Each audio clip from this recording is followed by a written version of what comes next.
अब तो ये नियम ले लिया है कि आठों पहर राधा राधा राधा राधा। तो बोले क्या है ये राधा नाम? बोले हमारा जीवन धन है, परम धन है, ये कल्प तरु है, जो चाहोगे प्राप्त हो जाएगा। आप करके तो देखो। बिन विश्वास भगति नहीं ते, बिन द्रमहि न राम, राम कृपा बिन सपन्यु जीव न लह विश्राम।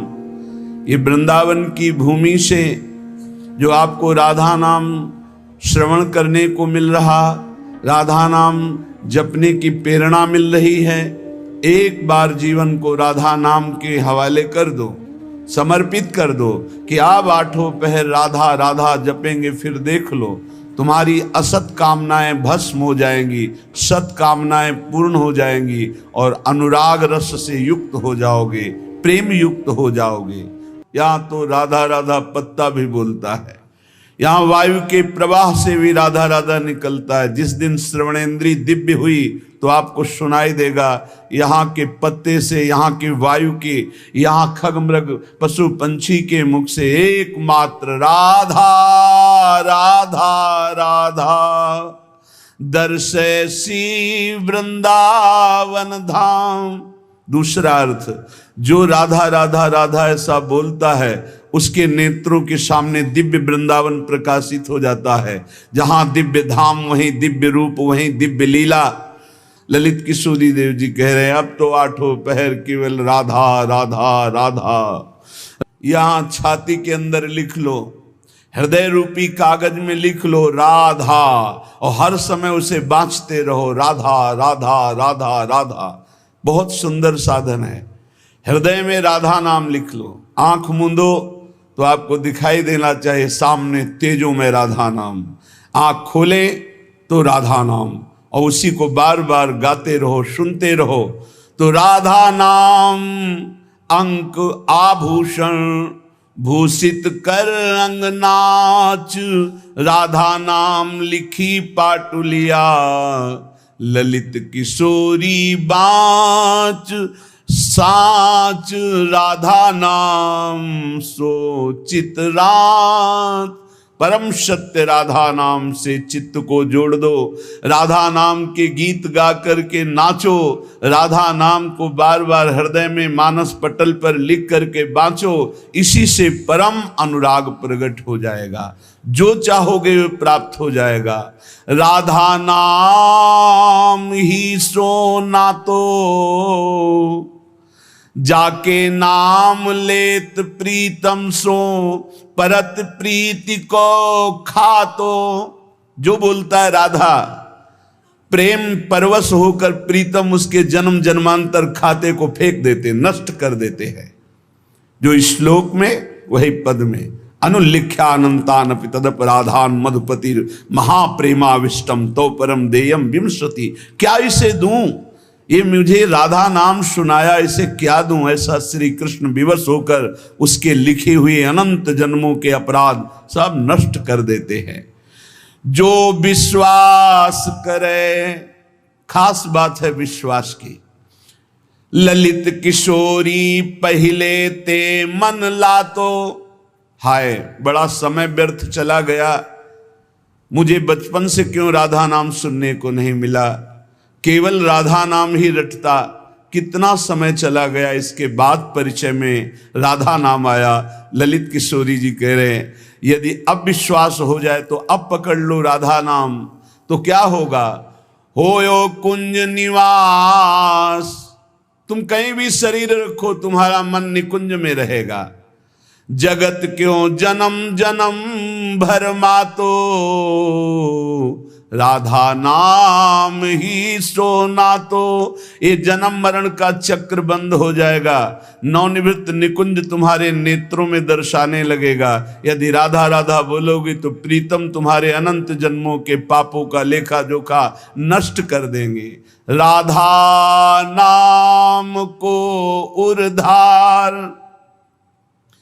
मिली है रसिक मुकुटमणि मोहन, आप ही कुंजन द्वार, राधा नाम को उर्धार। यदि राधा राधा राधा ऐसा बोले तो श्री कृष्ण हर समय तुम्हारे साथ है और निकुंज द्वार में तुम्हारा अद्भुत स्वागत होगा। राधा नाम जापक को दिव्य चिदानंद वृंदावन धाम में प्रवेश मिलेगा, उसका स्वागत होगा। आठों जाम छकेंगी अखियां छवि निकुंज बिहार, ललित किशोरी फीके परि हैं सर्वस सुख संसार, परम धन राधा नाम उर्धार। हे उपासक, यदि आठों पहर राधा राधा जपोगे तो तुम्हारे नेत्र छक जाएंगे, जुगल माधुरी तुम्हारे नेत्रों में भर जाएगी, अर्थात प्रिया प्रीतम का साक्षात्कार हो जाएगा। ललित किशोरी जी कहते हैं संसार के समस्त भोग आकर्षण ये सब फीके हो जाएंगे जितना अधिक तुम नाम राधा नाम जप करोगे। राधा नाम को आधार, आहा रसिक लालवर इसे रटत निरंतर, जान सार को सार राधा नाम को आधार। परम सार आत्म तत्व, आत्म तत्व के परम सार परमात्म तत्व श्री कृष्ण, श्री कृष्ण का परम सार राधा किशोरी। इसीलिए परम सार जानकर स्वयं हरि श्री कृष्ण राधा राधा राधा रटत निरंतर, निरंतर राधा स्मृति में। तो राधा किशोरी श्याम श्यामेति सुंदर वरेति मनोहरेति, कंदर्प कोटि ललितेति सुनागरेति। निरंतर श्याम सुंदर विविध नाम प्रभु के रटते हुए अशुभ प्रवाह लाडली करती हैं, तो राधा राधा रटते हुए स्मृति में लालजू डूबे हुए हैं। चाहे जितने तुम जैसे नीच पामर हो, कुछ भी अपराध बन गया हो, अब चिंता मत करो, अब लो नशानी अब ना नशई हो, आज तक की आप नहीं करूंगा, तो राधा नाम जप करो, आपका सब ठीक हो जाएगा। किसी की मत सुनो, सब अपनी अपनी अलग भिन्न भिन्न मति है, भिन्न भिन्न गति है। सत्य है ब्रज 84 कोश परम धाम श्री लालजू का। कोई किसी भी संप्रदाय का कहीं का भी हो, क्या ये नहीं जानता कि ब्रज 84 कोश महामहिम धन है। कल एक महामुनि जैन मुनि जी पधारे तो उनका अहोभाग्य हमें आज श्री कृष्ण की लीला भूमि में प्रवेश मिला, शायद जीवन में दोबारा आने को मिले कि ना मिले। अच्छा लगा। सब कौन ऐसा है त्रिभुवन में जो इस ब्रज भूमि और वृंदावन धाम की, और फिर बिहारी जी के दर्शन को गए, यहाँ की रज माथे पे लगाई, अहोभाग्य बार बार ऐसे बोल रहे थे। ये चाहे जितना कोई गुणहीन मलिन दीन हो, यदि ये नियम ले ले कि अब लो नशानी अब ना नशई हो और राधा राधा राधा रटे, तो उसे निरंतर श्री लालजू के सानिध्य का अनुभव होने लगेगा, सारे दुख मिट जाएंगे और सच्चिदानंद प्रेम रस में डूब जाएगा। सब गुणहीन मलिन दीन यति, जो पतितन में सरदार, पापियों में भी महापापी जो हो, पर वो रटने लगे राधा राधा राधा, तो ललित किशोरी जी कहते मैं वादा करता हूं तासु भरोसे ललित किशोरी सो पांव पसार। मेरी महारानी जी के भरोसे होकर निश्चिंत होकर सो। अब यमदूत तुम्हें डांट नहीं लगा सकते, अब तुम्हारी दुर्गति नहीं हो सकती यदि तुम्हारे मुख से राधा राधा राधा ऐसा निकल रहा है। राधा नाम की गति न्यारी, सपने हूं रसना पर आवत जो, तो विवश बनत हैं कुंज बिहारी। जागृत की राधा राधा कौन कहे, अगर स्वप्न में निकल जाए राधा तो कुंज बिहारी विवश होकर उसके अधीन हो जाते हैं। मान लीजिए तो आप निहाल हो जाएंगे। ये किसी स्वार्थवश महापुरुष नहीं कह रहे, तुम्हारे पास कुछ नहीं देने के लिए, जो है वो सब नाशवान है। उस नाशवान को जिसे तुम महत्व दे रहे हो, इस मार्ग में चलने वाला पथिक पहले कदम पर उसको नष्ट कर देता है। उस वासना को नष्ट कर देता है, उस आश्रय को नष्ट कर देता है, उस चाहत को नष्ट कर देता है जो इस नाशवान की हो। बाद में व्यवहार में तुम देखते हुए उसे नहीं समझ सकते आंतरिक स्थिति को। राधा नाम की गति न्यारी, सपने हूं रसना पर आवत जो राधा, तो विवश बनत है कुंज बिहारी। बनत हैं, यद्यपि वो विवश नहीं है, परम स्वतंत्र समस्त शक्तियों के स्वामी, पर राधा नाम उन्हें विवश कर देता है, अधीन कर लेता है। सुंदर दिव्य किशोर वैष्णव, बानी मधुर रहत एक सारी। जो राधा राधा रटते हैं, एक दिन नवीन किशोर अवस्था के हमारे युगल सरकार गलवैया दिए हुए उससे बात करेंगे। बात मिलने की बात जाने दो, दर्शन की बात जाने दो, बात करेंगे कैसे हो, कैसा अपार वो सुखमय समय होगा जब मेरे प्राणाराध्य पूछेंगे कैसे हो, और हम दौड़कर उनके चरणों में लौट जाएंगे और वो दोनों एक एक बाह पकड़कर उठाएंगे। जन्म जन्मांतर की हमारी चाहत पूरी हो जाएगी। सुंदर दिव्य किशोर वैष्णव, बानी मधुर रहते एक सारी। राधा नाम की गति न्यारी। जो राधा राधा रटते हैं उन्हें अखंड वृंदावन वास प्राप्त होता है। आज नहीं प्राप्त, अगर हो रहा तो चिंता मत करो, शरीर छूटने के बाद यहीं आओगे, यहीं के हो। श्री वृंदावन वास निरंतर, पावत ललित किशोरी वारी। राधा नाम की गति न्यारी। ये सबसे अलग है राधा नाम। जो विश्वास करके राधा राधा हित धू जो विश्वास है, तब ही सुधरे बात। ना तो माया पंथ में फिरे जो टक्कर खात। यदि विश्वास है तो बात सुधर गई, विश्वास नहीं तो माया के टक्करों में चकनाचूर हो जाओगे। कभी काम, कभी क्रोध, कभी लोभ, कभी मोह, कभी मद।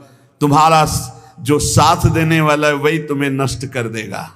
हमारी बात को समझना। यदि भगवद आश्रय नहीं तो तुम्हारा कोई नहीं है, भगवद आश्रय है तो सब विरोध में हो तो भी तुम्हारा कोई बाल बाका नहीं कर सकता। अपनी स्थिति प्रभु में हो, सब बात बन गई। एक हाथी को उसका सेवा करने वाला बहुत जो दुलार करता था, उसे साइड में कर रहा था, एक छोटी छड़ी लेके ऐसे वर्षों से उसका पालन पोषण कर रहा था। काल सवार हो गया, सूंड से पटक दिया और जैसे परेठा पलट पलट के बनाया जाता है ऐसे उसको चकनाचूर कर दिया, लातों से रख रख कर मार कर। एक आदमी जा रहा है आराम से, पीछे से साड़ आया, उठाकर पटक दिया, इतना मारा, मर गया। एक एक मिनट में मृत्यु हमारे लिए खड़ी हुई है, कहां कब कैसे। इसलिए हमारा जीवन जितना है वो सब सुखमय हो जाए, आनंदमय हो जाए, हमारी मृत्यु भी हो तो महोत्सव बन जाए। इसलिए राधा राधा राधा। पूज्य भाई श्री हनुमान प्रसाद पोद्दार जी महाराज कह रहे, प्रेम शब्द ये संसार में सार्थक नहीं है, धोखा है। यहां संसार में कोई किसी से प्रेम नहीं करता, कोई नहीं करता। अपने स्वार्थ की पूर्ति के लिए ही यहां प्रेम शब्द का प्रयोग किया जाता है। प्रेम केवल केवल सच्चिदानंद से होता है, क्योंकि प्रेम कामना रहितम, प्रेम में कामना नहीं होती, और यहां बिना कामना के प्रेम नहीं होता, इसलिए वो प्रेम नहीं है। वो राग है, वो मोह है, वो आसक्ति है, वो काम है, प्रेम नहीं है। प्रेम सच्चिदानंद में होता है, क्योंकि प्रेम सूक्ष्मतरम, और यहां स्थूल शरीर को लेकर प्रेम किया जाता है। स्थूल शरीर को लेकर, जो स्थूल को लेकर किया जाता है वो राग होता है, प्रेम नहीं होता। जो कामना को लेकर किया जाता है वो राग होता है, प्रेम नहीं होता है। और ये क्रिया स्वरूप है और प्रेम अनुभव स्वरूप है। प्रेम अनुभव स्वरूपम और ये क्रिया स्वरूप है। इसमें क्रियाएं होती हैं, तो ये क्रियाएं मोहाशक्ति से होती हैं।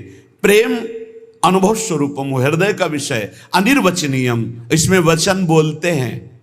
जहां एक दूसरे के प्रति मैं तुम्हें बहुत प्यार करता हूं, क्यों? उसको प्रभावित करके अपनी वासना की पूर्ति करना है। इसलिए चाहे कोई वासना हो, कोई स्वार्थ हो, कोई किसी से मित्रता करता है तो बीच में गंदगी होती है, निज सुख, गंदगी होती है, अपनी भावना को पोषण करना, अपने स्वार्थ का पोषण करना, अपनी वासना का पोषण करना। अगर ये गंदगी निकल जाए तो सच्चिदानंद प्रेम कहीं भी कर ले तो भगवान की प्राप्ति हो जाए। पर स्वसुख वांछा रूपी गंदगी का त्याग, जो अपने सुख को भोगने के लिए दूसरे से प्यार का शब्द प्रयोग किया जाता है, ये राग है, ये काम है, मलिन वासना है, ये प्यार नहीं है, ये मदांध है। को आ मदांधो मदनातुरोवा, ये काम से व्याकुल पुरुष ऐसा बोलता है, अपनी कामना की पूर्ति। काम का तात्पर्य केवल एक जनेंद्रिय जन्य नहीं है, हर इंद्रिय की कामना से युक्त होकर जो किसी से बोला जाता है मैं तुम्हें बहुत प्यार करता हूं, ये केवल वासना का केवल सूचक है। क्योंकि अनिर्वचनीयम प्रेम स्वरूपम, प्रेम कभी कहा नहीं जा सकता कि मैं तुम्हें बहुत प्यार करता हूं। इसलिए प्रेम सार्थक होता है सच्चिदानंद भगवान में। प्रेम शब्द केवल लगता है भगवान में, और यहां जो भी होता है वो राग होता है, काम होता है, आसक्ति होती है, मोह होता है। प्रेम शब्द श्री भगवान में सार्थक होता है, समझ लीजिए। जहां भी प्रेम कोई कहे कि हम आपसे प्रेम करते, तो समझ लेना बहुत कोई न कोई स्वार्थ बुद्धि है, कोई न कोई वासना बुद्धि है, कोई न कोई अपने सुख की बात ये देख रहा है मेरे में, इसलिए कह रहा है मैं तुम्हें बहुत प्यार करता हूं। प्रेम विशुद्ध होता है, कामना मलिन होती है। प्रेम निस्वार्थ होता है और कामना स्वार्थ युक्त होती है। यहां कौन निस्वार्थ प्रेम करता है? यहां कौन विशुद्ध प्रेम करता है? उज्जवल होता है प्रेम और काम मलिन होता है। प्रेम इंद्रियातीत है और काम इंद्रियों से होता है। तो ये प्रेम सार्थक होता है सिर्फ श्री भगवान में। जो आपको बोले कि मैं आपको बहुत प्यार करता हूं, तो समझ लेना ये वासना का खेल खेलने का षड्यंत्र है, ना कि प्रेम। आज इसी षड्यंत्र में फंसकर अपने चरित्र को, अपने जीवन को दूषित किया जाता है और कहा जाता है प्रेमी हैं हम। प्रेमी, प्रेम शब्द को कलंकित किया जाता है। वही प्रेमी हितधाम में थे तो एक जोड़ी आई, उन्होंने कहा कि उन्हें लव मैरिज किया है, आशीर्वाद दीजिए। बढ़िया है। एक साल बाद अकेले दिखाई दिया। हमको भाई अकेले आए आप? बोले तलाक हो गई है। यह है प्रेम। दूसरा मिल गया कोई स्वार्थ पूर्ति के लिए, उससे अच्छा अपनी भावना में, खत्म प्रेम। स्वार्थ की पूर्ति को संसार में प्रेम कहा जाता है। इसलिए प्रेम शब्द को गंदा न करो। प्रेम केवल अंतर में विराजमान निरंतर जिनकी सत्ता है उन श्री भगवान से होता है। जब प्रेम होने लगता है तो दूसरी समस्त वस्तुओं से, समस्त स्थितियों से मन हटने लगता है। केवल प्रीतम ही प्रीतम सुहाते हैं। ऐसा कामी पुरुष को भी होता है, ऐसा कामिनी को भी होता है। बस बिल्कुल नजदीकी है काम और प्रेम में, पर प्रेम निर्मल भास्कर है और ये घोर अंधकार है। इसलिए गोस्वामी जी ने बहुत समझ कर मांगा कि काम ही नारी प्यारी जिम, लोभी जिम प्रिय दाम, तिमि रघुनाथ निरंतर प्रिय लागो मोहिराम। हमारा आपसे प्रीता कैसी हो? जैसे कामी पुरुष की कामिनी में होती है, जैसे कामिनी की कामी पुरुष में होती है, ऐसे हे नाथ मेरी चित्तवृत्ति निरंतर आप में लगी रहे। प्रेम तभी माना जाता है जब अपनी शुद्ध भूल जाए और केवल प्रेमी की याद रहे। और यहां अपनी शुद्धि रहती है। अपनी शुद्धि के द्वारा अपनी वासना की पूर्ति को यहां प्रेम कहा जाता है। इसलिए नाटक है, प्रेम नहीं है, बिल्कुल कोरा नाटक है। बहुत विचित्र विचित्र गति, बहुत विचित्र गति। प्रेम उसे कि हम आपसे प्यार करते हैं, यदि आप वहां सुखी हो तो जाओ, भगवान तुम्हें सदैव सुखी रखें, कभी तुम हमारी तरफ मुड़कर मत देखना, तुम आनंदित रहो, तुम सुखी रहो, आनंदित रहो। प्रेम का स्वरूप समझना बड़ा कठिन है। यदि मेरे देखने से तुम्हें दुख होता, मैं कभी तुम्हारे सामने नहीं आऊं। तुम सुखी रहो, तुम आनंदित रहो, तब माना जाए थोड़ा सा प्रेम उज्जवल हो रहा है, निर्मल हो रहा है, वासना का भूत, उसे प्रेम कहा जाता है। प्रेम केवल प्रीतम अपनी भी शुद्ध भूल जाए, अपनी भी शुद्ध भूल जाए, या अपनी ही शुद्ध की पूर्ति के लिए प्रेम शब्द का प्रयोग किया जाता है। प्रेमी केवल प्रीतम की बात करता है, केवल प्रीतम की बात सुनता है, केवल प्रीतम को देखता है, चारों ओर प्रेम ही प्रेम। प्रेम की वृत्ति में कभी पूर्णता नहीं आती है कि मुझे पूर्ण प्रेम प्राप्त हो गया, ऐसा कभी नहीं आता। सदैव प्रेम में कमी का अनुभव होता है। मैं कहां उनको प्रेम करती हूं, मेरे में कहां ऐसा है कि मैं उन्हें प्रेम दे सकूं। मैं तो सब गुणों से हीन हूं, ये तो पता नहीं वो क्या देखते हैं कि हमसे प्रेम करते हैं। ये प्रेमी का हृदय होता है। मैं तो नीच हूं, अदम हूं, उनकी किसी लायक नहीं हूं, पर ये उनकी उदारता है कि वो मुझे स्वीकार किए हुए हैं। प्रेमी को अपने में सदैव कमियों का अनुभव होता है, अपने में उसको दोष दर्शन होता है, मैं इस लायक नहीं हूं।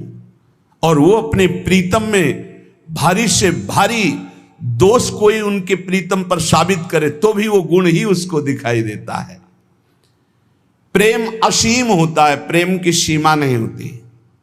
प्रेम प्रतिक्षण बढ़ता रहता है निरंतर, पर कभी अंत नहीं होता। प्रेम कहीं रुकता नहीं है, किसी वासना, किसी परिस्थिति, किसी स्थिति, तिरस्कार, मान, अपमान, कहीं भी नहीं रुकता। वो बढ़ता प्रीतम की तरफ चला जाता है। प्रेम में सब कुछ अर्पण होने पर भी प्रतिपल अर्पण करने की प्रबल इच्छा रहती है। यहां तक कि प्रेमी स्वयं भी प्रेमास्पद के अर्पित हो जाता है, पर इस बात का उसको स्मरण भी नहीं होता कि मैं कितना समर्पित हूं।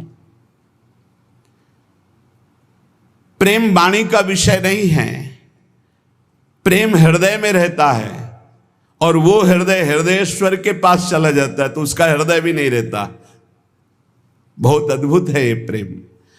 प्रेम जिसके हृदय में उत्पन्न होता है तो ना मन रह जाता है, ना बुद्धि रह जाते हैं।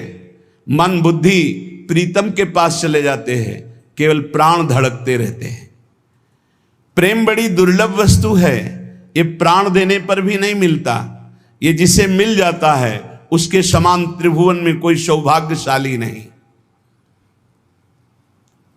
जहां कुछ भी अपने लिए चाह है वहां प्रेम शब्द का प्रयोग न किया जाए। स्वार्थ है, प्रेम नहीं। प्रेमी का सुख इसी में है कि मेरे प्रीतम कैसे सुखी हों, तत्सुख सुखित्वम। हमारे जीवन में यदि दुख आए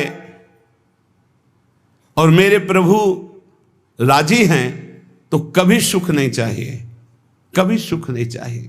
मेरे प्रीतम क्या परेशानी प्यारे को, जो प्रेम करने वाले उनको क्या परेशानी, क्योंकि प्यारे मेरे चाहते मैं दुखी रहूं, ये दुख समुदाय घेरे रहे, बस जोई जोई प्यारो करे सोई मुई भावे। बहुत कठिन बात है। प्रवचन कर लेना सरल है, प्रवचन सुन लेना सरल है कि दुख घेरे रहें। एक जन्म के लिए आप प्रभु के लिए थोड़ा हिम्मत कर लो। कैसी भी परिस्थिति आवे, आपका नियम न टूटे, आपका भजन न टूटे। जो नियम बनाओ उसे चलने दो, प्राण चाहे निकल जाए। इस जन्म में भक्ति से पीछे नहीं हटना तो निश्चित भगवत प्राप्ति हो जाएगी। ये जीवन हमारा भगवत प्राप्ति के लिए है। बहुत सावधान, सुख दुख के ये भाव समुद्र के थपेड़े हैं। कहीं सुख में भूल मत जाना, कहीं दुख में घबराकर भक्ति मत छोड़ देना। आगे आपको बहुत सुख मिलेगा। ये भक्ति दुख सुख देने वाली नहीं, भक्ति सुख दुख में समान स्थिति पैदा करती है। भक्ति भगवान को आकर्षित करती है। और सही मानो आज तक खुद अपना अनुभव में बता रहा हूं, ये दुख, ये विपत्ति, ये रोग, ये नाना प्रकार का तिरस्कार, निंदा, यही ऊंचाई पर चढ़ाती है, यही सच्चाई पर चढ़ाती है, यही सच्चा शरणागत भक्त बनाती है। इसलिए जिसके जीवन में दुख है, विपत्ति है, नाना प्रकार की प्रतिकूलताएं हैं, डरना मत। तुमको उस ऊंचाई पर भगवान चढ़ा रहे हैं जहां तुम चढ़ ही नहीं सकते थे। सुख और सुविधा ये दुलार है। जैसे कोई बच्चा बहुत रोने लगे तो टाफी पकड़ा दे। सुख सुविधा अनुकूलता प्रणाम नमस्कार ये हमारे प्रभु का दुलार है। दुख प्रतिकूलता तिरस्कार अपमान विपत्ति ये कृपा है। और कृपा पात्र ही विश्व विजयी होता है। कृपा पात्र ही काम क्रोध लोभ मोह मद का नाश करता है। इसलिए सदैव अपने आराध्य देव की निष्ठा में रहे। त्रिपुरदास जी का एक नियम था, वो श्रीनाथ जी के चरणामृत का रोज पान करते थे। हमेशा चरणामृत अपने पास रखते थे। बिना जबान में चरणामृत गए वो अन्न जल नहीं रखते थे। वैसे ये नियम रखने की बात प्रायः सबको कही है। श्री जी का चरणामृत गुरु जी का चरणामृत जरूर पास रखना। जिसके पास चरणामृत की सुविधा न हो तो हम चरणामृत कुंड का नाम ले रहे हैं। मानसरोवर, राधा कुंड, श्याम कुंड, ये जो कुंड है इनमें हर संतों के चरणामृत है। ब्रज 84 कोस के बड़े बड़े सिद्ध संत जो चरणामृत नहीं देते वो भी इनमें स्नान करते। वो भी जब जाते हैं तो आचमन और चरण धोते।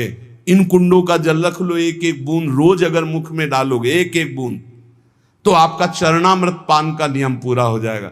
और राधा वल्लभ जी, बांके बिहारी राधा रमन जी, यहाँ तो करुणा बरसती। आप चले जाओ पात्र लेकर और हाथ जोड़कर प्रार्थना करके मांगो तो आपको चरणामृत मिल जाएगा। अगर इतना चरणामृत मिल जाए उसमें आप जल मिला ले तो आप वर्षों उसी को चलाते रहें, जल मिलाते रहें चलाते रहें, वो चरणामृत ही होता है।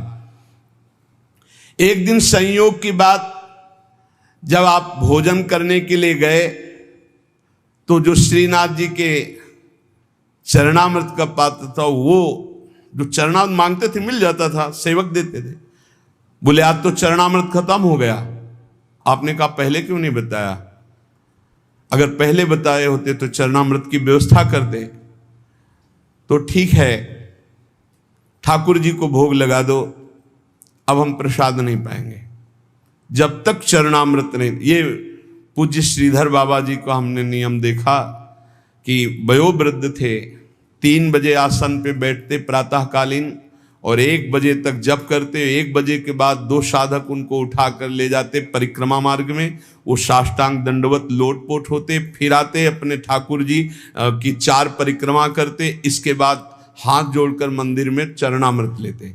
और जब चरणामृत जिस दिन, एक तो प्रायः रहता है ऐसा कभी हो गया कि कोई दूसरा भगत जो उनके नियम निष्ठा को नहीं जानता वो सब बट गया, तो बोले बाबा चरणामृत तो बट गया, 1 बूंद पानी नहीं पिएंगे। अब फिर 1 बजे वही प्रक्रिया करके चरणामृत मिलेगा तब पानी पिएंगे, तब भोजन कर। ऐसी भक्तों में निष्ठा। तो उन्होंने कहा मैं दरबार जा रहा हूं, तुम लोग श्री ठाकुर जी को भोग लगाकर प्रसाद पा लेना, अब मेरी प्रतीक्षा मत करना, क्योंकि जब तक चरणामृत नहीं तो मैं ठाकुर जी का प्रसाद भी नहीं पाऊंगा। मन में निश्चय किया कि यदि चरणामृत श्रीनाथ जी का नहीं मिला तो चाहे प्राण निकल जाए कभी कुछ जबान पे नहीं रखूंगा। चरणामृत के बिना मेरा जीवन किस काम का। रसोईया अपने कार्य में लग गया। इतने में स्वयं श्रीनाथ जी 10 वर्ष के बालक का रूप रहकर पात्र में चरणामृत अपना जतिपुरा से लेंगे, वहां पहुंचे और कहा सुनो ये 3 पात्र रखें, त्रिपुरदास जी को बता देना, इसमें श्रीनाथ जी का चरणामृत, इसमें महाप्रभु वल्लभाचार्य जी का चरणामृत, और ये तीसरे पात्र में श्रीनाथ जी का उच्छिष्टामृत। उनको बुला लो और पवाओ। और ये तीनों थैलियां भेजी गए। बालक ऐसा कह के चला गया। त्रिपुरदास जी को बुलाने के लिए गए। त्रिपुरदास जी दरबार में थे, एकांत में आए और उनका मैंने कहा था कि बिना चरणामृत के हम प्रसाद नहीं पाते, क्यों हमको तंग कर रहे हो? बोले नहीं, चरणामृत तो आपकी ही बात पहुंच गई है तो वहां से चरणामृत भेजा गया है। बोले कौन बालक चरणामृत लाया? बोले जय जय ने भेजा होगा। तो कितनी अवस्था था? 10-12 वर्ष की अवस्था। तो कहा अरे बालक नहीं था, साक्षात श्रीनाथ जी थे, साक्षात श्रीनाथ जी थे। जे ही अलौकिक चरणामृत का स्वाद, स्वयं श्रीनाथ जी ने अपना चरणामृत उतार, वल्लभाचार्य जी का चरणामृत और अपना उच्छिष्टामृत। जो साधक, जो भक्त निष्ठावान होते हैं तो ठाकुर जी उनकी निष्ठा की पूर्ति करते हैं। इसलिए अपने जीवन को भक्ति की निष्ठा में बांधिए। जो नियम लो, आजीवन प्राणपण उसका निर्वाह करो। ठाकुर सेवा का, संत सेवा का, चरणामृत का जो नियम लो, कुछ नियम जीवन में होने चाहिए, कुछ नियम होने चाहिए जो जीवन भर चलने चाहिए, चाहे बीमार हो चाहे जैसी स्थिति हो, वो नियमावली नहीं टूटना चाहिए। उन नियमावली से ही भगवान रीझ जाएंगे। नेम से ही प्रेम होता है और फिर प्रेम में कोई नेम नहीं रहता। इसलिए उपासक नियम पूर्वक, दृढ़ता पूर्वक भक्ति करे, खूब नाम जप करे और इसी जन्म में भगवत प्राप्ति करे, ऐसा दृढ़ निष्ठावान बने। शेष चर्चा आगे। श्री राधा वल्लभ लाल की।